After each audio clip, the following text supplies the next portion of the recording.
ನಮಸ್ತೆ ಸ್ನೇಹಿತರೆ, ಇವತ್ತು ನಾವು ಅಂತಿಮ BA ಇತಿಹಾಸದಲ್ಲಿ ಕೋರ್ಸ್ 3ರಲ್ಲಿ ಬಂದಿರುವಂತಹ ಮುಖ್ಯವಾದ ಪ್ರಶ್ನೆಗಳು ಹಾಗೂ ಅದರ ವಿವರಣೆಯನ್ನು ಕೂಡ ಇವತ್ತು ನಾವು ತಿಳಿತಾ ಹೋಗುವ ಸ್ನೇಹಿತರೆ. ಅಂತಿಮ BA ಇತಿಹಾಸ ಕೋರ್ಸ್ 3 ಕರ್ನಾಟಕ ಇತಿಹಾಸ ಮತ್ತು ಸಂಸ್ಕೃತಿಯ ಪುಸ್ತಕದಲ್ಲಿ ಮುಖ್ಯವಾದ ಪ್ರಶ್ನೆಗಳನ್ನು ಹೇಳ್ತಾ ಹೋಗ್ತಾನೆ, ಯಾವುದನ್ನೆಲ್ಲ ಓದ್ಕೊಳ್ಬೇಕು ಎನ್ನುವಂಥದ್ದು. ಈಗಾಗಲೇ ನಾನು ಅದರ ಬಗ್ಗೆ ನಿಮಗೆ ವಿಡಿಯೋವನ್ನು ತಿಳಿಸಿದ್ದೆ. ಅಂತಿಮ BAಯಲ್ಲಿ ನಾವು ಇತಿಹಾಸದಲ್ಲಿ ಕೋರ್ಸ್ 3ರಲ್ಲಿ ನೀವು ಎಲ್ಲವನ್ನು ಗುರುತನ್ನು ಹಾಕ್ಕೊಳ್ಳಿ. ತಾಳಿಕೋಟೆ ಕದನ ಇರ್ಬೋದು, ವಿಜಯನಗರ ಸಾಮ್ರಾಜ್ಯದ ಆಧಾರಗಳಿರ್ಬೋದು, ವಿಜಯನಗರ ಸಾಮ್ರಾಜ್ಯ ಸಾಂಸ್ಕೃತಿಕ ಕೊಡುಗೆ, ಆಮೇಲೆ ವಿಜಯನಗರದ ಆಡಳಿತದ ಪರಿಸ್ಥಿತಿ, ತಾಳಿಕೋಟೆ ಕದನದ ಪರಿಣಾಮ, ಕೆಂಪೇಗೌಡರ ಒಂದು ಆಡಳಿತ, ಮಾಗಡಿ ಗೌಡವರ ಆಡಳಿತ, ಹಾಗೆ ಕೆಳದಿ ನಾಯಕರವರ ಆಡಳಿತ, ಚಿಕ್ಕದೇವರಾಯನ ಸಾಧನೆಗಳು, ಇದೆಲ್ಲ ಕೂಡ ತುಂಬಾ ಇಂಪಾರ್ಟೆಂಟ್ ಆಗಿರುವಂಥ ಪ್ರಶ್ನೆ. ಹೈದರಾಲಿ ಟಿಪ್ಪು ಸುಲ್ತಾನನ ಸಾಧನೆಗಳು, ಆಮೇಲೆ ಮಹಾರಾಣಿ ಲಕ್ಷ್ಮಮ್ಮಣ್ಣಿ ಅವರ ಆಡಳಿತ, ಇದನ್ನೆಲ್ಲವನ್ನು ಕೂಡ ನಾವು ಓದ್ತಾ ಹೋಗಬೇಕಾಗ್ತದೆ. ತುಂಬಾ ಇಂಪಾರ್ಟೆಂಟ್ ಆಗಿರುವಂಥದ್ದು. ಈಗಾಗಲೇ ನಿಮಗೆ ನಾನು ಇದರಲ್ಲಿ ಆಧಾರಗಳ ಬಗ್ಗೆ ತಿಳಿಸಿದ್ದೆ. ಇವತ್ತು ನಾವು ತುಂಬಾ ಮುಖ್ಯವಾಗಿರುವಂತಹ ಒಂದು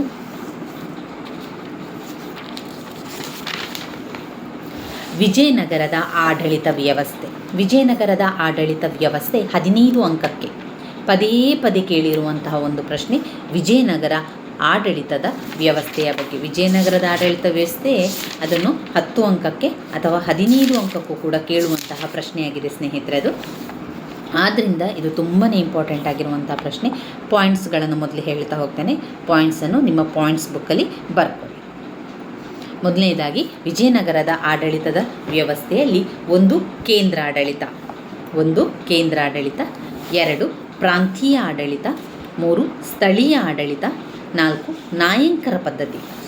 ಈಗ ಇದರಲ್ಲಿ ಎಲ್ಲ ರಾಜಮನೆತನದವರ ಆಡಳಿತ ಅಂತ ಬಂದಾಗ ಈ ಎಲ್ಲ ಪಾಯಿಂಟ್ಸ್ಗಳು ಕೂಡ ಇರುವಂಥದ್ದು ಸ್ನೇಹಿತರೆ.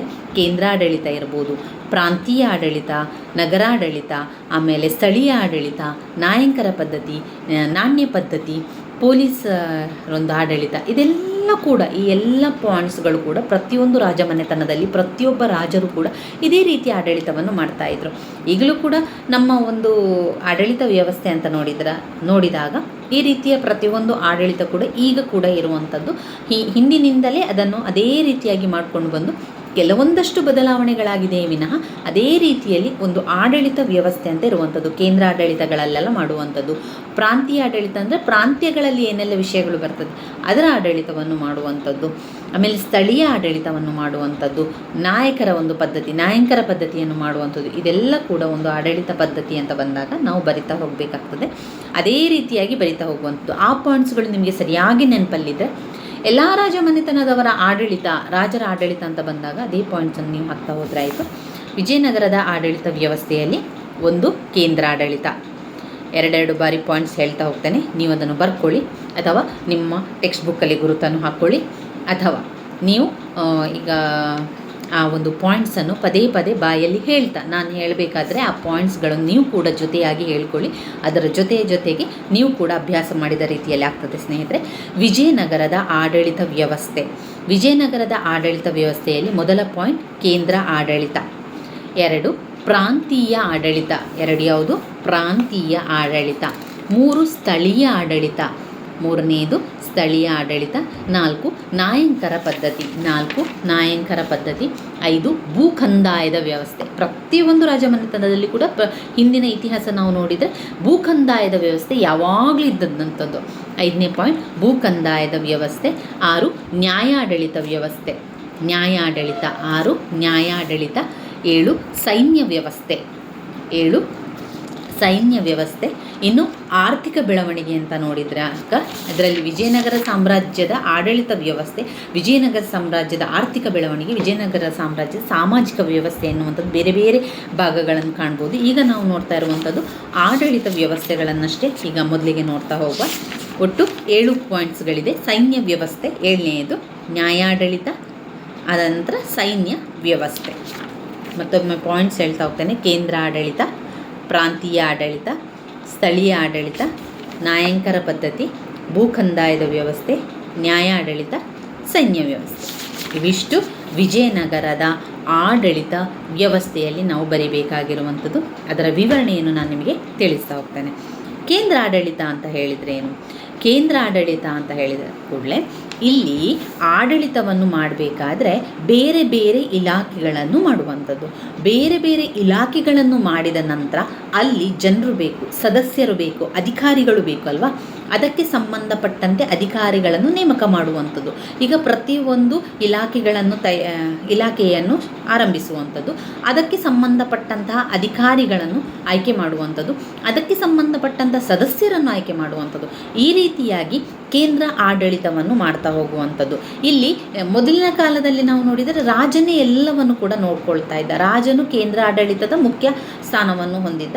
ಆದರೆ ನಂತರದ ದಿನಗಳಲ್ಲಿ ರಾಜ ಇಲ್ಲದಂಥ ಸಂದರ್ಭದಲ್ಲಿ ಯಾರು ಅದನ್ನು ಮುಖ್ಯವಾಗಿ ನೋಡ್ಕೊಳ್ತಾರೆ, ಅವರು ಅದನ್ನು ನೋಡ್ಕೊಳ್ತಾ ಹೋಗ್ತಾರೆ.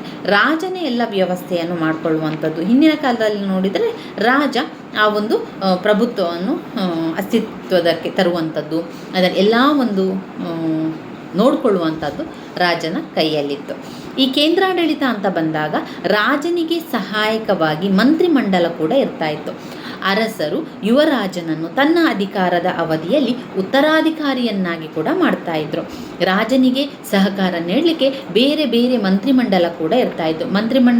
ಬೇರೆ ಬೇರೆ ಮಂತ್ರಿಮಂಡಲಗಳು ಕೂಡ ಆ ಮಂತ್ರಿಗಳನ್ನು ಕೂಡ ನೇಮಕವನ್ನು ಮಾಡಲಾಗ್ತಿತ್ತು. ಇಲ್ಲಿ ಮಹಾಪ್ರಧಾನಿ, ಮಹಾಮಂತ್ರಿ, ದಂಡನಾಯಕ, ಮಹಾಸಾಮಂತಾಧಿಕಾರಿ ಅಂತ ಇರ್ತಾಯಿದ್ರು.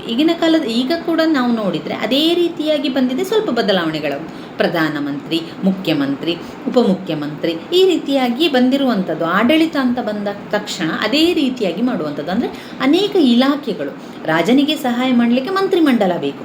ಆ ಮಂತ್ರಿಮಂಡಲಗಳಲ್ಲಿ ಮಂತ್ರಿಗಳನ್ನು ನೇಮಕ ಮಾಡಬೇಕು, ಅಧಿಕಾರಿಗಳನ್ನು ನೇಮಕ ಮಾಡಬೇಕು, ಸದಸ್ಯರುಗಳನ್ನು ನೇಮಕ ಮಾಡಬೇಕು. ಈ ರೀತಿಯಾಗಿ ಒಂದು ಆಡಳಿತ ಅಂತ ಬಂದಾಗ ಬರುವಂಥದ್ದು. ಇಲ್ಲಿ ಉದಾಹರಣೆಯನ್ನು ಅವರು ಕೊಡ್ತಾ ಇದ್ದಾರೆ. ಸಾಳುವ ತಿಮ್ಮರಸ ಕೃಷ್ಣದೇವರಾಯನ ಕಾಲದಲ್ಲಿ ಪ್ರಧಾನಮಂತ್ರಿಯಾಗಿದ್ದನು. ಕೃಷ್ಣದೇವರಾಯ ತನ್ನ ಅಮುಕ್ತ ಮೌಲ್ಯದಲ್ಲಿ ಈ ರೀತಿಯಾಗಿ ಹೇಳ್ಕೊಂಡಿದ್ದಾರೆ. ನಮಗೆ ಹೇಗೆ ಗೊತ್ತಾಯಿತು ಅಂತ ಹೇಳಿದರೆ, ಕೃಷ್ಣದೇವರಾಯನ ಗ್ರಂಥಗಳನ್ನೆಲ್ಲ ಬರಿತಾ ಇದ್ದ, ಸಾಹಿತಿಯಾಗಿದ್ದ. ಕೃಷ್ಣದೇವರಾಯನು ತನ್ನ ಅಮುಕ್ತ ಮೌಲ್ಯ ಎನ್ನುವಂತಹ ಗ್ರಂಥದಲ್ಲಿ ಸಂಪೂರ್ಣ ವಿಜಯನಗರದ ಆಡಳಿತ ಯಾವ ರೀತಿ ಇತ್ತು, ಯಾವ ರೀತಿ ರಾಜ್ಯಭಾರವನ್ನು ಮಾಡಿದ್ದಾರೆ, ಯಾವ ಅರಸರೆಲ್ಲ ಇದ್ದರು ಎನ್ನುವಂಥದ್ದು ಆ ಅಮುಕ್ತ ಮೌಲ್ಯನೇ ಎನ್ನುವಂತಹ ಒಂದು ಗ್ರಂಥದಲ್ಲಿ ನಮಗೆ ಸಿಗ್ತದೆ. ನಿನ್ನ ಅಧಿಕಾರ ಪರಿಮಿತಿಯಲ್ಲಿ ನೀನು ಹೇಳಿದ ಅಥವಾ ಕಂಡ ದುಷ್ಟರನ್ನು ಶಿಕ್ಷಿಸುವ ಅಥವಾ ಶಿಷ್ಟರನ್ನು ರಕ್ಷಿಸುವ ಕಾರ್ಯದಲ್ಲಿ ಪೂರ್ಣ ಎಚ್ಚರವಿರಬೇಕು. ಅಜಾಗರೂಕತೆ ಅಥವಾ ನಿರ್ಲಕ್ಷ್ಯ ಮಾಡಿದರೆ ಎಲ್ಲ ಕೂಡ ಸಮಸ್ಯೆ ಉಂಟಾಗ್ತದೆ ಎನ್ನುವಂಥದ್ದನ್ನು ಹೇಳುವಂಥದ್ದು. ಇನ್ನು 2ನೇ ಪಾಯಿಂಟ್ಸಲ್ಲಿ ಪ್ರಾಂತೀಯ ಆಡಳಿತ. ಪ್ರಾಂತೀಯ ಆಡಳಿತ ಅಂದರೆ ಪ್ರಾಂತ್ಯಗಳಿಗೆ ಸಂಬಂಧಪಟ್ಟಂತು ಸಣ್ಣ ಸಣ್ಣ ಪ್ರಾಂತ್ಯ. ಕೇಂದ್ರ ಆಡಳಿತ ಅಂದರೆ ಕೇಂದ್ರ, ಇಡೀ ರಾಜ್ಯಕ್ಕೆ ಅವರು ಸಂಬಂಧಪಟ್ಟಾಗಿರ್ತವೆ. ಒಬ್ಬ ರಾಜ ಒಂದು ಇಡೀ ಸಂಪೂರ್ಣ ರಾಜ್ಯವನ್ನು ನೋಡ್ಕೊಳ್ತಾ ಇದ್ದ ಅಂತಾದರೆ ಅಲ್ಲಿ ಸಂಪೂರ್ಣ ಕೇಂದ್ರಾಡಳಿತ ಬರ್ತಾಯಿತ್ತು. ಇನ್ನು ಪ್ರಾಂತ್ಯ ಅಂತ ಬಂದಾಗ ಪುಟ್ಟ ಪುಟ್ಟ ಗ್ರಾಮಗಳು, ಅಲ್ಲಿ ಒಬ್ಬನನ್ನು ನೇಮಕ ಮಾಡುವಂಥದ್ದು, ನಾಯಕರನ್ನು ನೇಮಕ ಮಾಡುವಂಥದ್ದು, ಅಲ್ಲಿ ಸಂಬಂಧಪಟ್ಟಂಥ ಎಲ್ಲ ವಿಚಾರಗಳನ್ನು ರಾಜನಿಗೆ ತಲುಪುವಂಥ ಕೆಲಸಗಳನ್ನು ಆ ಒಂದು ನಾಯಕನು ಮಾಡ್ತಾ ಇದ್ದ. ರಾಜನೊಬ್ಬನೇ ಯಾಕೆ ಈ ಪ್ರಾಂತ್ಯ ಆಡಳಿತ ಬಂತು ಅಂತ ಹೇಳಿದರೆ, ರಾಜನಿಗೊಬ್ಬನಿಗೆ ಇಡೀ ಸಾಮ್ರಾಜ್ಯವನ್ನು ನೋಡ್ಕೊಳ್ಳಿಕ್ಕೆ ಸಾಧ್ಯ ಆಗ್ತಾ ಇರಲಿಲ್ಲ. ಅದಕ್ಕೋಸ್ಕರ ರಾಜನೊಬ್ಬನೇ ವಿಶಾಲವಾದ ಸಾಮ್ರಾಜ್ಯದ ಆಡಳಿತ ನಡೆಸುವುದು ಅಸಾಧ್ಯವಾದ್ದರಿಂದ ಸಾಮ್ರಾಜ್ಯವನ್ನು ಅನೇಕ ವಿಭಾಗಗಳಾಗಿ ಮಾಡುವಂಥದ್ದು. ಈ ಭಾಗಗಳಿಗೆ ಮಂಡಲ ಅಂತ ಕರಿತಾ ಇದ್ರು, ಪ್ರಾಂತ್ಯಗಳೆಂದು ಕರಿತಾ ಇದ್ರು. ಈ ಪ್ರಾಂತ್ಯಗಳನ್ನು ನೋಡಿಕೊಳ್ಳಲಿಕ್ಕೆ ಅಲ್ಲಿ ಅವರೇನು ಮಾಡ್ತಾಯಿದ್ರು, ಅಧಿಕಾರಿಗಳನ್ನು ನೇಮಕ ಮಾಡ್ತಾಯಿದ್ರು. ಯಾರನ್ನು ನೇಮಕ ಮಾಡ್ತಾಯಿದ್ರು? ರಾಜರು ಅವರ ರಾಜಕುಟುಂಬದವರನ್ನೇ ನೇಮಕ ಮಾಡ್ತಾಯಿದ್ರು. ರಾಜಕುಮಾರರನ್ನು ನೇಮಕ ಮಾಡ್ತಾಯಿದ್ರು, ರಾಜಕುಟುಂಬದ ಸದಸ್ಯರನ್ನು ನೇಮಕ ಮಾಡ್ತಾಯಿದ್ರು. ರಾಜ್ಯಪಾಲರನ್ನಾಗಿ ನೇಮಿಸಲಾಗ್ತಾಯಿತ್ತು. ರಾಜ್ಯಪಾಲರು ತಮ್ಮ ಪ್ರಾಂತ್ಯದ ಒಳಗೆ ಸಾಕಷ್ಟು ಸ್ವಾತಂತ್ರ್ಯವನ್ನು ಅವರು ಹೊಂದಿದ್ರು. ಈ ಪ್ರಾಂತ್ಯದ ಆಡಳಿತದ ನಿರ್ವಹಣೆ, ಶಾಂತಿ ಪಾಲನೆ ಮಾಡುವಂಥದ್ದು, ತೆರಿಗೆ ವಸೂಲಿ ಮಾಡುವಂಥದ್ದು ಅದು ಜವಾಬ್ದಾರಿಯಾಗಿತ್ತು. ಅವರು ತಮ್ಮ ಆದಾಯದ ಅರ್ಧ ಭಾಗವನ್ನು ಕೇಂದ್ರ ಸರ್ಕಾರಕ್ಕೆ ಸಲ್ಲಿಸುತ್ತಿದ್ದರು. 2ನೇ ದೇವರಾಯನ ಕಾಲದಲ್ಲಿ ಪ್ರಾಂತ್ಯಾಧಿಕಾರಿಗಳ ನೇಮಕದಲ್ಲಿ ಸ್ವಲ್ಪ ಬದಲಾವಣೆಯಾಯಿತು. ರಾಜಕುಟುಂಬದ ಸದಸ್ಯರ ಜೊತೆಗೆ ಅಧೀನ ರಾಜಕುಟುಂಬ ಸದಸ್ಯರನ್ನು, ಇತರ ಗಣ್ಯ ವ್ಯಕ್ತಿಗಳನ್ನು ರಾಜ್ಯಪಾಲರಾಗಿ ನೇಮಿಸ್ತಾ ಇದ್ರು. ರಾಜ್ಯಪಾಲರನ್ನು ದಂಡನಾಯಕರೆಂದು ಕರೆಯುತ್ತಾ ಇದ್ರು. ಲಕ್ಕಣ್ಣ ದಂಡೇಶನು ಈ ಕಾಲದ ಪ್ರಸಿದ್ಧ ಪ್ರಾಂತ್ಯಾಧಿಕಾರಿಯಾಗಿ ಹಲವಾರು ಪ್ರಾಂತ್ಯಗಳ ಅಧಿಪತಿಯಾಗಿ ನೇಮಕಗೊಂಡನು. ಲಕ್ಕಣ್ಣ ದಂಡೇಶ ಎನ್ನುವಂತಹ ಒಬ್ಬ ಪ್ರಜೆ ಅವನನ್ನು ಈ ಎಲ್ಲ ಪ್ರಾಂತ್ಯಗಳಿಗೆ ಅಧಿಪತಿಯನ್ನಾಗಿ ಮಾಡಿದರು. ಅವನು ತುಂಬ ಉತ್ತಮವಾಗಿ ಎಲ್ಲ ನೋಡ್ಕೊಂಡು ಬರ್ತಾ ಇದ್ದಾನೆ. ಅವನು ಎಲ್ಲವನ್ನು ಪರಿಶೀಲಿಸಿ ಉತ್ತಮವಾಗಿ ಒಂದು ದಂಡನಾಯಕನಂತೆ ಕೆಲಸ ಮಾಡ್ತಾನೆ. ರಾಜ್ಯಪಾಲರನ್ನು ದಂಡನಾಯಕರೆಂದು ಕರೀತಾ ಇದ್ದರು. ಹಾಗೆ ಅಲ್ಲಿ ಪ್ರಸಿದ್ಧನಾದಂತಹ ಲಕ್ಕಣ್ಣ ದಂಡೇಶನನ್ನು ಅಲ್ಲಿ ನೇಮಿಸ್ತಾ ಇದ್ದರು. ಆಮೇಲೆ ತನ್ನ ಹೆಸರಿನಲ್ಲಿಯೇ ನಾಣ್ಯಗಳನ್ನು ಕೂಡ ಅಚ್ಚನ್ನು ಹಾಕಿಸಿದರು. ಆಗಿನ ಕಾಲದಲ್ಲಿ ಅಂದರೆ ವಿಜಯನಗರ ಸಾಮ್ರಾಜ್ಯ, ವಿಜಯನಗರ ಆಡಳಿತದ ಸಮಯದಲ್ಲಿ ಅವರ ಒಂದು ಹೆಸರಿರುವಂಥ ನಾಣ್ಯಗಳನ್ನೇ ಅಚ್ಚನ್ನು ಕೂಡ ಹಾಕ್ತಾ ಇದ್ರು. ಇದು ಶಾಂತಿ ಪರಿಪಾಲನೆ ಕೂಡ ಅವರ ಒಂದು ಕರ್ತವ್ಯ ಆಗಿತ್ತು. ಇದು ಪ್ರಾಂತೀಯ ಆಡಳಿತದಲ್ಲಿ ಬರುವಂಥದ್ದು. ಇನ್ನು ಮೂರನೇ ಪಾಯಿಂಟ್ ನೋಡಿದರೆ ಸ್ಥಳೀಯ ಆಡಳಿತ. ಸ್ಥಳೀಯ ಆಡಳಿತದಲ್ಲಿ ಯಾವೆಲ್ಲ ವಿಚಾರಗಳು ಬರ್ತದೆ? ವಿಜಯನಗರದ ಅರಸರು ಆರೋಗ್ಯಕರವಾದ ಶಕ್ತವಾದ ಸ್ಥಳೀಯ ಆಡಳಿತ ವ್ಯವಸ್ಥೆಯನ್ನು ಹೊಂದಿದ್ರು. ಅಂದರೆ ಉತ್ತಮವಾದ ಆಡಳಿತ ಹೊಂದಿದ್ರು ಅವರು. ವಿಜಯನಗರದ ಕಾಲದಲ್ಲಿ ಕೇಂದ್ರಾಡಳಿತ ಇರ್ಬೋದು, ಪ್ರಾಂತೀಯ ಆಡಳಿತ ಇರ್ಬೋದು, ಸ್ಥಳೀಯ ಆಡಳಿತ ಇರ್ಬೋದು, ಇದೆಲ್ಲ ಕೂಡ ಉತ್ತಮವಾಗಿಯೇ ನಡೀತಾ ಇತ್ತು. ಯಾವುದೇ ಲೋಪದೋಷಗಳಿರಲಿಲ್ಲ. ಪೂರ್ವಜನರಿಂದ ಪಾರಂಪರಿಕವಾಗಿ ಅನುಷ್ಠಾನಕ್ಕೆ ತಂದಂಥ ಎಲ್ಲ ವಿಚಾರಗಳನ್ನು ಕೂಡ ಅವರು ಮಾಡ್ತಾ ಹೋಗ್ತಾ ಇದ್ರು. ಆಡಳಿತದಲ್ಲಿ ದಕ್ಷತೆಯನ್ನು ಹೆಚ್ಚಿಸಬೇಕು ಅಂತ ಹೇಳಿ ಪ್ರಾಂತ್ಯಗಳನ್ನು ನಾಡು, ನಗರ, ಗ್ರಾಮಗಳೆಂದು ವಿಭಾಗ ಮಾಡಿದರು. ಆಮೇಲೆ ಪ್ರಾಂತ್ಯವು ಆಡಳಿತದ ಮೂಲ ಘಟಕವಾಯಿತು. ಗ್ರಾಮದಲ್ಲಿ ಗೌಡನು ಪ್ರಮುಖವಾಗಿದ್ದರು. ಇನ್ನು ಸ್ಥಳೀಯ ಆಡಳಿತ ಅಂತ ಬಂದಾಗ ಅದು ಸ್ಥಳೀಯವಾಗಿರ್ತದೆ. ಅಲ್ಲಿ ಒಬ್ಬ ಊರ ಗೌಡನನ್ನು ನೇಮಕ ಮಾಡ್ತಾಯಿದ್ರು. ಊರ ಗೌಡರಿಗೆ ಸರ್ಕಾರ ಸಂಬಳ ಮೂಲಕ ಆ ರೀತಿಯಲ್ಲಿ ಕೊಡ್ತಾಯಿದ್ರು. ಅವ್ರನ್ನು ಎಲ್ಲ ವಿಚಾರಗಳನ್ನು ತಿಳ್ಕೊಂಡು ಅದನ್ನು ವಿಚಾರವನ್ನು ರಾಜನಿಗೆ ತಲುಪಿಸಬೇಕಿತ್ತು. ಇನ್ನು 4ನೇ ಪಾಯಿಂಟ್ಸಲ್ಲಿ ನಾಯಂಕರ ಪದ್ಧತಿ. ನಾಯಂಕರ ಪದ್ಧತಿ ಅಂತ ಬರುವಂಥದ್ದು ಸಾಮ್ರಾಟರ ಸಾಮಂತರಾಗಿದ್ದದ್ದು ನಾಯಕರ ಪದ್ಧತಿ ಅಂದರೆ ವಿಜಯನಗರ ಸಾಮ್ರಾಜ್ಯದ ಆಡಳಿತದಲ್ಲಿ ನಾಯಂಕರ ಪದ್ಧತಿ ಎನ್ನುವಂಥದ್ದು ವಿಶೇಷವಾದ ಒಂದು ಪದ್ಧತಿಯಾಗಿತ್ತು. ಇಲ್ಲಿ ಸಾಮ್ರಾಟರ ಸಾಮಂತರಾಗಿದ್ದು ಅವರು ಸ್ವಾತಂತ್ರ್ಯದ ಸ್ಥಾನಮಾನವನ್ನು ಕೂಡ ಹೊಂದಿದ್ರು. ಇವರನ್ನು ಸಾಮಂತ ನಾಯಕ ಬೇರೆ ಬೇರೆ ಹೆಸರಿನಿಂದ ಕರೀತಾ ಇದ್ರು. ಯಾರನ್ನು? ಈ ನಾಯಕರನ್ನು. ದಂಡನಾಯಕ, ಸಾಮಂತ ನಾಯಕ, ಮಂಡಲೇಶ್ವರ, ರಾಜ, ಮಹಾರಾಜ, ಒಡೆಯರ್ ಮುಂತಾದ ಹೆಸರಿನಿಂದ ಕರೀತಾ ಇದ್ರು. ನಾಯಂಕರ ಪದ್ಧತಿ ಎನ್ನುವಂಥದ್ದು ಬೇರೆ ಪ್ರತ್ಯೇಕವಾಗಿ ಮಾಡುವಂಥದ್ದಲ್ಲ. ಒಬ್ಬ ರಾಜನನ್ನೇ ಆ ಒಂದು ವಿಷಯಕ್ಕೆ ನಾಯಕನನ್ನಾಗಿ ಮಾಡುವಂಥದ್ದು. ಅದರಿಂದ ಅವನನ್ನು ಬೇರೆ ಬೇರೆ ಹೆಸರಿನಿಂದ ಕರೆಯುವಂಥದ್ದು. ಸಾಮಂತ ನಾಯಕ, ದಂಡನಾಯಕ, ಮಂಡಲೇಶ್ವರ, ರಾಜ ಈ ರೀತಿಯಾಗಿ ಕರೆಯುವಂಥದ್ದು. ವಿಜಯನಗರದ ಅರಸರು ತಮ್ಮ ದಂಡಯಾತ್ರೆ ಸಂದರ್ಭದಲ್ಲಿ ಗೆದ್ದಂತಹ ಪ್ರದೇಶಗಳನ್ನು ಆಯಾ ರಾಜನಿಗೆ ಬಿಟ್ಟುಕೊಟ್ಟು ಅವರನ್ನು ಸಾಮಂತರನ್ನಾಗಿ ಮಾಡಿಕೊಂಡು ವಾರ್ಷಿಕ ಕಪ್ಪ ಕಾಣಿಕೆಗಳನ್ನು ಪಡೆಯುತ್ತಿದ್ದರು. ನೋಡಿ, ವಿಜಯನಗರದ ಅರಸರು ಏನು ಮಾಡ್ತಾಯಿದ್ರು ಅಂತ ಹೇಳಿ ದಂಡಯಾತ್ರೆ ಏನು ಹೋಗ್ತಾಯಿದ್ರು ಅಂದರೆ ಎಲ್ಲ ಕಡೆಗೆ ನೋಡ್ತಾ ಹೋಗುವಂಥದ್ದು. ಎಲ್ಲಿ ಏನಾಗ್ತಾ ಇದೆ ಎನ್ನುವಂಥದ್ದು ದಂಡಯಾತ್ರೆಯನ್ನು ಮಾಡ್ತಾ ಅಲ್ಲಿ ಯುದ್ಧವನ್ನು ಮಾಡುವಂಥದ್ದು. ದಂಡಯಾತ್ರೆಗೆ ಹೋದಂಥ ಸಂದರ್ಭದಲ್ಲಿ ಯುದ್ಧ ಮಾಡುವಂಥದ್ದು. ಯುದ್ಧ ಮಾಡಿ ಗೆದ್ದಂತಹ ಪ್ರದೇಶಗಳನ್ನು ಯಾವ ಒಂದು ಚಿಕ್ಕ ರಾಜ್ಯಕ್ಕೆ ಅವನು ಹೋಗಿರ್ತಾನೆ ರಾಜ, ಅಲ್ಲಿ ಆ ರಾಜನ ಜೊತೆಗೆ ಯುದ್ಧವನ್ನು ಮಾಡಿ ಆ ರಾಜ ಸೋತಾಗ ಅವನಿಗೆ ಸಂಪೂರ್ಣವಾಗಿ ಆ ಒಂದು ನಾಯಕತ್ವವನ್ನು ಕೊಡುವಂಥದ್ದು. ಅಂದರೆ ಸಾಮಂತ ನಾಯಕ ಅಂತ ಅವನಿಗೆ ಕೊಡುವಂಥದ್ದು. ಅವನು ಎಲ್ಲ ವಿಚಾರವನ್ನು ರಾಜನಿಗೆ ತಿಳಿಸಬೇಕಿತ್ತು. ಅಥವಾ ವಾರ್ಷಿಕವಾಗಿ ಕಪ್ಪ ಕಾಣಿಕೆಗಳನ್ನು ಕೊಡುವುದರ ಮೂಲಕ ಆಡಳಿತವನ್ನು ನಡೆಸ್ತಾ ಇದ್ರು. ಹೀಗೆ ವಿಜಯನಗರದ ಅರಸರ ಸಾರ್ವಭೌಮತ್ವವನ್ನು ಒಪ್ಪಿ ಸಾಮಂತರಾದವರಿಗೆ ರಾಜನು ಭೂಮಿಯನ್ನು ಕೂಡ ಕೊಡ್ತಾ ಇದ್ದ. ಈಗ ಯುದ್ಧವನ್ನು ಮಾಡುವಂಥದ್ದು, ಯುದ್ಧ ಮಾಡಿ ಸೋತಂತಹ ರಾಜರಿಗೆ ಆ ರಾಜ್ಯವನ್ನು ನೋಡಿಕೊಳ್ಳುವಂಥ ಅಧಿಕಾರ ಕೊಡುವಂಥದ್ದು ಸಾಮಂತ ನಾಯಕರನ್ನಾಗಿ ನೇಮಕ ಮಾಡುವುದು. ಅವರು ವರ್ಷಕ್ಕೆ ಒಮ್ಮೆ ಕಪ್ಪ ಕಾಣಿಕೆಯನ್ನು ರಾಜರಿಗೆ ಕೊಡಬೇಕಿತ್ತು. ಅಷ್ಟೇ ಅಲ್ಲದೆ ರಾಜರು ಆ ಒಂದು ರಾಜನಿಗೆ ಭೂಮಿಯನ್ನು ಕೂಡ ಕೊಡ್ತಾ ಇದ್ರು. ಹೀಗೆ ಭೂಮಿಯನ್ನು ಪಡೆದವರು ನಾಯಕರು ಎಂದು ಕರೆಯಲಾಗ್ತಾ ಇತ್ತು. ಇಂತಹ ನಾಯಕರು ಕೇಂದ್ರಕ್ಕೆ ನಿಗದಿಯಾಗಿದ್ದ ವಾರ್ಷಿಕ ಕಂದಾಯವನ್ನು ಕೊಡಬೇಕಿತ್ತು. ಕಂದಾಯವನ್ನು ಅಂದರೆ ಟ್ಯಾಕ್ಸ್ ಕಟ್ಟಬೇಕಿತ್ತು. ಪ್ರತಿಯೊಬ್ಬರು ಕೂಡ ಇಲ್ಲಿ ಟ್ಯಾಕ್ಸನ್ನು ಕೊಡಬೇಕಿತ್ತು. ಅಲ್ಲದೆ ಕೇಂದ್ರ ಬಯಸಿದಾಗ ಸೈನಿಕರ ನೆರವು ಕೂಡ ನೀಡಬೇಕಿತ್ತು. ವಿಜಯನಗರದ ಹಬ್ಬ ಮತ್ತು ಪಟ್ಟಾಭಿಷೇಕ ಸಮಾರಂಭಗಳಲ್ಲಿ ಭಾಗವಹಿಸಬೇಕಾಗಿತ್ತು. ಇಂತಹ ನಾಯಕರ ಕರ್ತವ್ಯವನ್ನು ಡಾಮಿಂಗೋ ಪಾಯ್ಸ್ ಹೀಗೆ ತಿಳಿಸಿದೆ. ಡಾಮಿಂಗೋ ಪಾಯ್ಸ್ ಭಾರತಕ್ಕೆ ಬಂದಂಥ ವಿದೇಶಿ ಪ್ರವಾಸಿ. ಅವನೇನು ಹೇಳ್ತಾನೆ ಅಂತ ಹೇಳಿದರೆ, ನಾಯಕರು ವಾರ್ಷಿಕ ಕಪ್ಪ ಸೈನ್ಯದ ನೆರವು ನೀಡುವುದರ ಜೊತೆಗೆ ರಾಜನಿಗೆ ಮಗ ಅಥವಾ ಮಗಳು ಜನಿಸಿದರೆ ಸಾಮ್ರಾಜ್ಯದ ಎಲ್ಲ ನಾಯಕರು ಸಾಮ್ರಾಟರಿಗೆ ಒಡವೆ ವಸ್ತ್ರಗಳನ್ನು ಕೊಡಬೇಕು. ಮಗ ಅಥವಾ ಮಗಳು ಜನಿಸಿದಂತಹ ಸಂದರ್ಭದಲ್ಲಿ ಎಲ್ಲ ರಾಜರು, ಆ ಒಂದು ಕಪ್ಪ ಕಾಣಿಕೆಯನ್ನು ಕೊಡುವಂತಹ ರಾಜರಿದ್ದಾರಲ್ಲ, ಆ ರಾಜರೆಲ್ಲರೂ ಕೂಡ ಉಡುಗೊರೆಯನ್ನು ಕೂಡ ಕೊಡಬೇಕಿತ್ತು. ಅದೇ ರೀತಿ ರಾಜನ ಹುಟ್ಟುಹಬ್ಬದಲ್ಲಿ ಭಾಗವಹಿಸಿದಂತಹ ಸಾಮಂತ ರಾಜರಿಗೆ, ರಾಜನ ಹುಟ್ಟುಹಬ್ಬಕ್ಕೆ ಬಂದಂಥವರು ಎಲ್ಲರೂ ಕೂಡ ಉಡುಗೊರೆಯನ್ನು ಕೊಡಬೇಕಿತ್ತು. ಇಂತಹ ನಾಯಕರು ಸಾಮ್ರಾಜ್ಯ ದುರ್ಬಲಗೊಂಡಾಗ ಸರ್ವ ಸ್ವತಂತ್ರರಾಗಿ ವರ್ತಿಸ್ತಾ ಇದ್ರು. ಉದಾಹರಣೆಗೆ ಯಲಹಂಕದ ನಾಡಪ್ರಭು 1ನೇ ಕೆಂಪೇಗೌಡ ಅಚ್ಯುತರಾಯನ ಕಾಲದಲ್ಲಿ ಅವಿಧೇಯತೆಯಿಂದ ನಡೆದುಕೊಂಡು ಶಿಕ್ಷೆಗೆ ಕೂಡ ಒಳಗಾಗ್ತಾರೆ.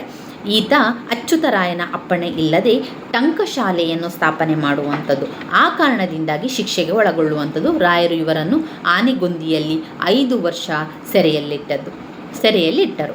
ಒಟ್ಟಿನಲ್ಲಿ ಈ ನಾಯಕರ ಪದ್ಧತಿ ವಿಜಯನಗರದ ಅಭಿವೃದ್ಧಿಗೂ ಕಾರಣವಾಯಿತು ಅಂತ ಹೇಳ್ಬೋದು. ಅದೇ ರೀತಿ ವಿನಾಶಕ್ಕೂ ಕೂಡ ಕಾರಣವಾಯಿತು. ಏನು ಅದರ ಅವಗುಣಗಳು ಅಂತ ಹೇಳಿದರೆ, ವಿಜಯನಗರ ಅಪಾರ ವಿಸ್ತಾರವಾಗಿದ್ದು ಅದನ್ನು ಸುವ್ಯವಸ್ಥಿತವಾಗಿ ನಿಯಂತ್ರಣದಲ್ಲಿಟ್ಟುಕೊಳ್ಳಲು ಈ ವ್ಯವಸ್ಥೆಯಿಂದ ಸಾಧ್ಯವಾಯಿತು.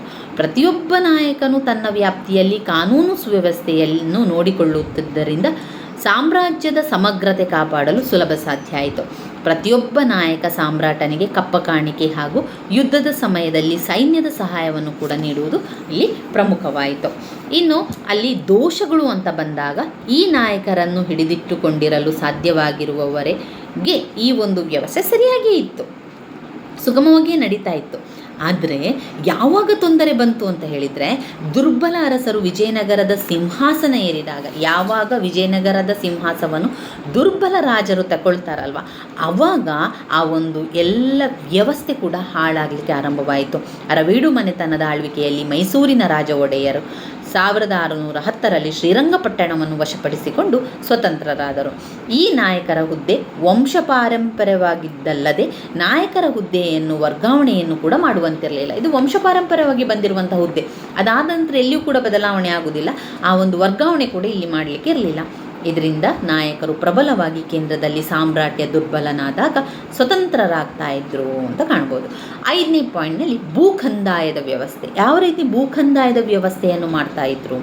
ಭೂಕಂದಾಯ ರಾಜ್ಯಾದಾಯದ ಮುಖ್ಯ ಭಾಗ. ನಮಗೆ ಭೂಕಂದಾಯ ಬೇಕೇ ಬೇಕು, ಟ್ಯಾಕ್ಸ್ ಕಟ್ಟಲೇಬೇಕು. ಯಾಕಂದರೆ ಇದುವೇ ಮುಖ್ಯವಾಗಿ ಸರಕಾರದ ಒಂದು ಆಡಳಿತದ ಒಂದು ಎಂತ ಹೇಳ್ತಾರೆ, ಅದು ಮುಖ್ಯವಾದ ಭಾಗ. ಇದು ಬೇಕೇ ಬೇಕು. ಇದರಿಂದಲೇ ನಮ್ಮ ಸಮಾಜದ ಎಲ್ಲವೂ ಕೂಡ ಸರಿಯಾಗಿ ನಡ್ಕೊಂಡು ಹೋಗಲಿಕ್ಕೆ ತುಂಬಾ ಅನುಕೂಲವಾಗಿರುವಂಥದ್ದು. ಕಂದಾಯ ಕಟ್ಟುವಂಥದ್ದು, ಟ್ಯಾಕ್ಸ್ ಕಟ್ಟುವಂಥದ್ದು ಎನ್ನುವಂಥದ್ದು ರಾಜ್ಯದ ಆದಾಯ ಅಂತಲೇ ಹೇಳ್ಬೋದು. ರಾಜ್ಯಕ್ಕೆ ಎಲ್ಲಿಂದ ಆದಾಯ ಬರ್ತದೆ?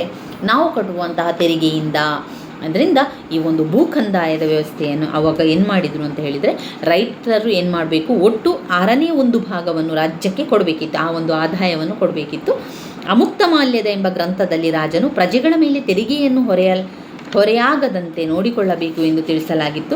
ವೃತ್ತಿ ತೆರಿಗೆ, ಸುಂಕದ ತೆರಿಗೆ, ಮನೆ ಕಂದಾಯ ತೆರಿಗೆ, ವಾಣಿಜ್ಯ ತೆರಿಗೆ, ಆಮದು ತೆರಿಗೆ, ರಫ್ತು ತೆರಿಗೆ ರಾಜ್ಯದ ಬೊಕ್ಕಸಕ್ಕೆ ಅಪಾರ ಆದಾಯವನ್ನು ಕೂಡ ತರುತ್ತಿದ್ದವು. ವಿವಾಹ ತೆರಿಗೆಯು ಜಾರಿಯಲ್ಲಿತ್ತು. ಆದರೆ ಕೃಷ್ಣದೇವರಾಯನು ತನ್ನ ಪ್ರಧಾನಿ ತಿಮ್ಮರಸನ ಸಲಹೆಯ ಮೇರೆಗೆ ವಿವಾಹ ತೆರಿಗೆ ಪದ್ಧತಿಯನ್ನು ರದ್ದುಪಡಿಸಿದನು. ತಿರುವೈಗಾವೂರು ಶಾಸನದಲ್ಲಿ ತೆರಿಗೆ ವಿಧಿಸದ ಯಾವ ವೃತ್ತಿಯೂ ಕೂಡ ಇರಲಿಲ್ಲ ಎಂದು ಉಲ್ಲೇಖಿಸಲಾಗಿದೆ. ಇನ್ನು ಅದರಲ್ಲಿ ನಾವು ನೋಡುವುದಾದರೆ ಮುಗ್ಗರಿ ನೇಕಾರಿಕೆ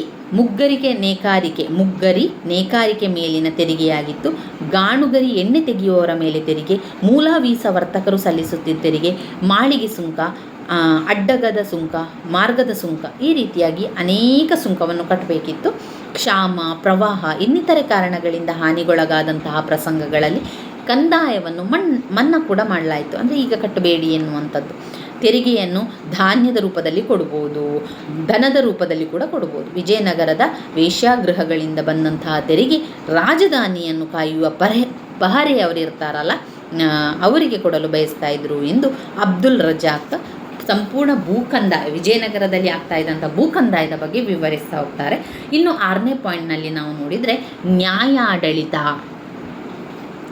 ವಿಜಯನಗರದ ಅರಸರು ತಮ್ಮದೇ ಆದ ಉತ್ತಮ ನ್ಯಾಯಾಂಗ ವ್ಯವಸ್ಥೆಯನ್ನು ಹೊಂದಿದ್ರು. ವಿಜಯನಗರ ಸಾಮ್ರಾಜ್ಯದಲ್ಲಿ ನ್ಯಾಯಾಂಗ ಕೂಡ ಇತ್ತು. ಅವರೇನು ಮಾಡಿದರು, ಆ ಒಂದು ನ್ಯಾಯಾಂಗ ಪದ್ಧತಿಯನ್ನು ಉತ್ತಮ ರೀತಿಯಲ್ಲಿ ನಡೆಸಿಕೊಂಡು ಹೋಗ್ತಾ ಇದ್ರು. ಸಾಮ್ರಾಟನು ಇಡೀ ಸಾಮ್ರಾಜ್ಯದ ಸರ್ವೋಚ್ಚ ನ್ಯಾಯಾಧೀಶನಾಗಿದ್ದರು. ನ್ಯಾಯದಾನವು ಹಿಂದೂ ಧರ್ಮಶಾಸ್ತ್ರದ ಆಧಾರದ ಮೇಲೆ ನಿರ್ಧರಿಸಲಾಗ್ತಾ ಇತ್ತು. ಪ್ರಾಂತ್ಯಗಳಲ್ಲಿ ನ್ಯಾಯಪಾಲನೆಯನ್ನು ರಾಜ್ಯಪಾಲರು ಇತರ ಅಧಿಕಾರಿಗಳ ಮತ್ತು ಪುರೋಹಿತರ ಸಹಾಯದಿಂದ ಮಾಡ್ತಾಯಿದ್ರು. ಅಪರಾಧಿಗಳಿಗೆ ಕಠಿಣ ಶಿಕ್ಷೆ, ಸೆರೆವಾಸವನ್ನು ಕೂಡ ವಿಧಿಸ್ತಾ ಇದ್ದರು. ಅಂಗವಿಚ್ಛೇದನಕ್ಕೂ ಅವಕಾಶ ಇತ್ತು. ಆವಾಗ ತುಂಬಾ ಒಂದು ಶಿಸ್ತನ್ನು ಮಾಡ್ತಾಯಿದ್ರು, ಶಿಕ್ಷೆಯನ್ನು ಕೊಡ್ತಾಯಿದ್ರು. ಅಪರಾಧ ಮಾಡಿದವರಿಗೆಲ್ಲರಿಗೂ ಶಿಕ್ಷೆಯನ್ನು ಕೊಡ್ತಾಯಿದ್ರು, ಸೆರೆಮನೆ ವಾಸವನ್ನು ಕಳಿಸ್ತಾ ಇದ್ರು. ಅಂಗವಿಚ್ಛೇದನೆ, ಕೈಕಾಲನ್ನು ಕಟ್ ಮಾಡುವಂತಹ ಒಂದು ಶಿಕ್ಷೆ ಕೂಡ ಇತ್ತು. ಸತ್ವ ಪರೀಕ್ಷೆಯ ಮೂಲಕ ನಿರಪರಾಧಿ ಎಂದು ಸಾಧಿಸಲು ಸಾಧ್ಯವಿದ್ದಿತು. ಬ್ರಾಹ್ಮಣರು ಅಂಗವಿಚ್ಛೇದನದ ಶಿಕ್ಷೆಯಿಂದ ಮುಕ್ತರಾಗಿದ್ದರು. ಜಿಲ್ಲೆ ಮತ್ತು ಗ್ರಾಮಗಳಲ್ಲಿ ಶಾಂತಿ ಮತ್ತು ನೆಮ್ಮದಿಯನ್ನು ಪಾಲಿಸಲು ತಳವಾರು ಮತ್ತು ಕಾವಲುಗಾರರಿದ್ದರು. ಪಾಳೆಗಾರರಿಗೂ ರಕ್ಷಣಾ ಕರ್ತವ್ಯಗಳಿದ್ದವು ಅಂತ ಹೇಳ್ತಾರೆ. ಇನ್ನು 7ನೇ ಪಾಯಿಂಟ್ನಲ್ಲಿ ಸೈನ್ಯ ವ್ಯವಸ್ಥೆ ಕೂಡ ಹಾಗೆ ಅನೇಕ ರೀತಿಯ ಬದಲಾವಣೆಗಳನ್ನು ಮಾಡ್ತಾರೆ. ವಿಜಯನಗರ ಸಾಮ್ರಾಜ್ಯದಲ್ಲಿ ಸೈನ್ಯ ವ್ಯವಸ್ಥೆ ಅಂತ ಹೇಳಿದರೆ ಅತ್ಯುತ್ತಮವಾಗಿತ್ತು, ತುಂಬಾ ಬೃಹತ್ತಾಗಿತ್ತು. ವಿಜಯನಗರದ ಅರಸರು ತಮ್ಮದೇ ಆದ ಅಸಂಖ್ಯಾತ ಸದಸ್ಯತ್ವವನ್ನು ಹೊಂದಿದ್ರು. ತಮ್ಮ ರಾಜ್ಯದ ರಕ್ಷಣೆಯನ್ನು ಅವರು ಮಾಡ್ಕೊಳ್ತಾ ಇದ್ರು. ವಿಸ್ತಾರವಾದ ಬೃಹತ್ ಪ್ರಮಾಣದ ಸೈನ್ಯ ಸದಾ ಸಿದ್ಧವಾಗ್ತಾ ಇತ್ತು. ಚಕ್ರವರ್ತಿಯೇ ಸೈನ್ಯದ ವರಿಷ್ಠನಾಗಿದ್ದರು. ಈತನ ಕೈ ಕೆಳಗೆ ಸೇನಾಪತಿ, ಇತರ ಕೈ ಕೆಳಗೆ ಮಹಾದಂಡನಾಯಕ, ದಳವಾಯಿ ಮುಂತಾದ ಅಧಿಕಾರಿಗಳು ಇರ್ತಾ ಇದ್ರು. ಕಾಲ್ದಳಗಳಿರ್ಬೋದು, ಅಶ್ವದಳ ಇರ್ಬೋದು, ರಥದಳ, ಪಿರಂಗಿ ಪಡೆಗಳು ಸೈನ್ಯದ ಪ್ರಮುಖ ಅಂಗಗಳಾಗಿದ್ದವು. ವಿಜಯನಗರದ ನೌಕಾಪಡೆ ಬಲಾಢ್ಯವಾಗಿತ್ತು. ರಾಜರಿಗೆ ದಕ್ಷಿಣ ಸಮುದ್ರಾಧಿಪತಿ ಎಂಬ ಬಿರುದು ಕೂಡ ಕೊಟ್ಟಿತು. ಒಟ್ಟಿನಲ್ಲಿ ಶಾಂತಿ ಮತ್ತು ಸುಭದ್ರತೆಯನ್ನು ಕಾಪಾಡುವುದು ರಾಜರ ಕರ್ತವ್ಯವಾಗಿತ್ತು. ಇವಿಷ್ಟು ಸೈನ್ಯದ ವ್ಯವಸ್ಥೆಯಲ್ಲಿ ಬರುವಂಥದ್ದು. ನಾವೀಗ ಓದ್ಕೊಂಡಿರುವಂಥದ್ದು ವಿಜಯನಗರದ ಆಡಳಿತದ ವ್ಯವಸ್ಥೆಯ ಬಗ್ಗೆ ತಿಳ್ಕೊಂಡೆವು. ಇನ್ನು ಇದರಲ್ಲಿ ನಾವು ಓದ್ಕೊಳ್ಬೇಕಾಗಿರುವಂಥದ್ದು ವಿಜಯನಗರ ಸಾಮ್ರಾಜ್ಯದ ಆರ್ಥಿಕ ಬೆಳವಣಿಗೆ ಏನೆಲ್ಲ ಆಗಿತ್ತು, ವಿಜಯನಗರ ಸಾಮ್ರಾಜ್ಯದ ಸಾಮಾಜಿಕ ವ್ಯವಸ್ಥೆ ಯಾವ ರೀತಿ ಇತ್ತು ಎನ್ನುವಂಥದ್ದನ್ನು ನಾವು ಮುಂದಿನ ವಿಡಿಯೋದಲ್ಲಿ ತಿಳ್ಕೊಳ್ಳೋ ಸ್ನೇಹಿತರೆ. ನನ್ನ ವಿಡಿಯೋಸ್ ಎಲ್ಲ ನಿಮಗೆ ಇಷ್ಟ ಆಗ್ತಾ ಇದ್ದರೆ ಲೈಕ್ ಕೊಡಿ, ಶೇರ್ ಮಾಡಿ, ಸಬ್ಸ್ಕ್ರೈಬ್ ಮಾಡಲಿಕ್ಕೆ ಮರಿಬೇಡಿ. ಧನ್ಯವಾದಗಳು.